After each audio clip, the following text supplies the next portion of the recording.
Excellency, the President, Brigadier Retired Dr. Julius Madabio. The President would have loved to be here, but I assume that the only reason why he couldn't be here is because of other pressing issues. And I am here today with his full blessing and support. I'm delighted to be part of this very momentous occasion today to kick off the Single African Air Transport Market Pilot Implementation Project. A project that has been conceived and implemented on the continent to advance the liberalization of civil aviation and increase economic integration across the continent. Whether it is in making traveling across the continent seamless, or promoting trade and increasing prosperity among our sister nations, this significant occasion underscores our government's belief that some of the challenges our continent face can only be addressed through homegrown solutions and partnerships with all of you, our brothers and sisters from across the continent. And even if that means that it will lock the door in front of you until you finish doing the work that you have to do. We've all heard stories, countless stories that don't make sense. I think 2 weeks ago I had a guest who was in my office. She was going to Liberia after. She had to go to Morocco before she went to Liberia.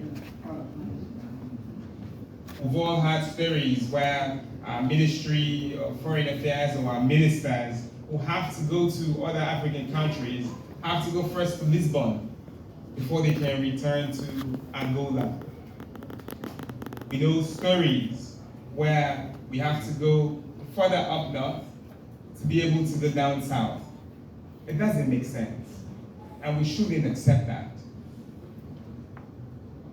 This is why, based on our Big Five agenda, which is derived and in consonance with Agenda 2063 from AU, which gave birth to SAATM and why we're here, we as a government have made technology and infrastructure one of our Big Five pillars. The President is committed to promoting innovation, promoting technology, and promoting infrastructure. He's so committed that just last week, for the first time, he started highlighting some of those infrastructure. He was doing it in secret.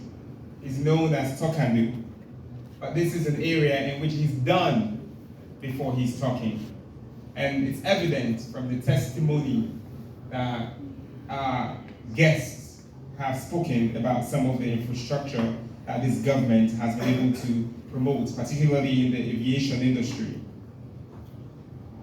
We want to connect our people, we want to enable businesses, and we want to open up new opportunities for the citizens of our country.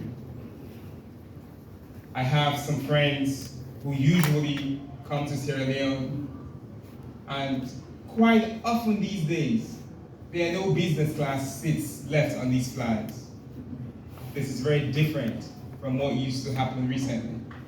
It's not randomers who are sitting in business class, and it's not government officials either. These are investors, these are people who are coming to Sierra Leone to be able to invest their resources, and we're enabling those opportunities for them.